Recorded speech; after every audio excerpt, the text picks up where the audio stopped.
Welcome to this presentation on employee salaries data analysis.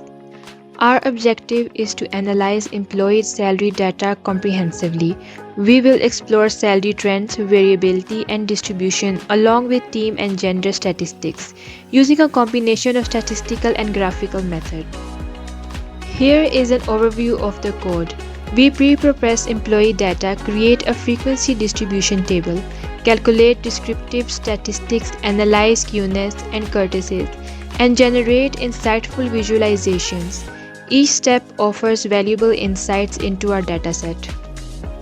The code utilizes several libraries. For example, Pandas and NumPy handle data and computations efficiently, while Matplotlib creates visualizations. Statistical functions allow us to derive insights from central tendencies and dispersions. For example, here we are using different stats function to find mean, median, and mode. The analysis delves into salary distributions, central tendencies, and data variability. We also assess asymmetry and kurtosis for deeper insights, complemented by compelling visualizations. This provides a comprehensive dataset understanding. To conclude, the analysis combines statistical rigor with visual clarity. By examining salaries, team structures, and gender distributions, we gain actionable insights into employee data, aiding to a better decision making. Okay, so I will be explaining a bit about the code that we have written over here. First thing is that we'll take our data is in a raw form. So what we will do, we'll convert it into a data frame, a frequency distribution table basically. We will calculate different limits, upper limit and lower limit, and here we are using a for loop to calculate it, and we are appending it into our class limits list.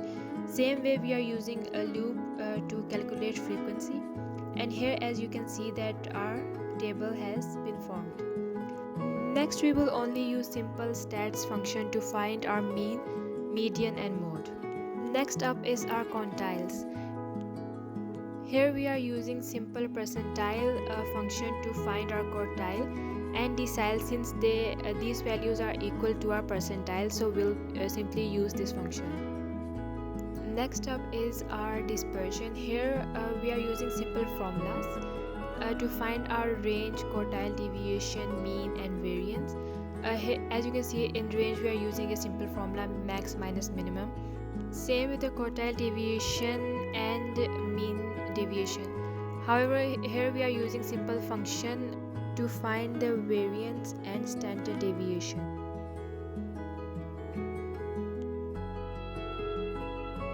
Next, we find the skewness by using Carl Pearson's method and Bowley's method, and here we are simply using their formula as well.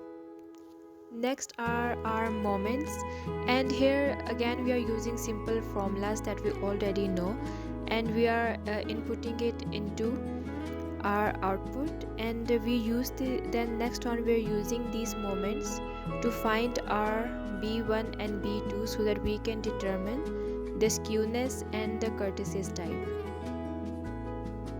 Here we use the different functions of Matplotlib to plot different frequency polygon graphs and different pie graphs to give a visual representation of our findings. Here are all of the different graphs that we have plotted. Thank you for your time and attention. I hope after this you'll have a better understanding about statistical analysis and how to implement it using different libraries and functions.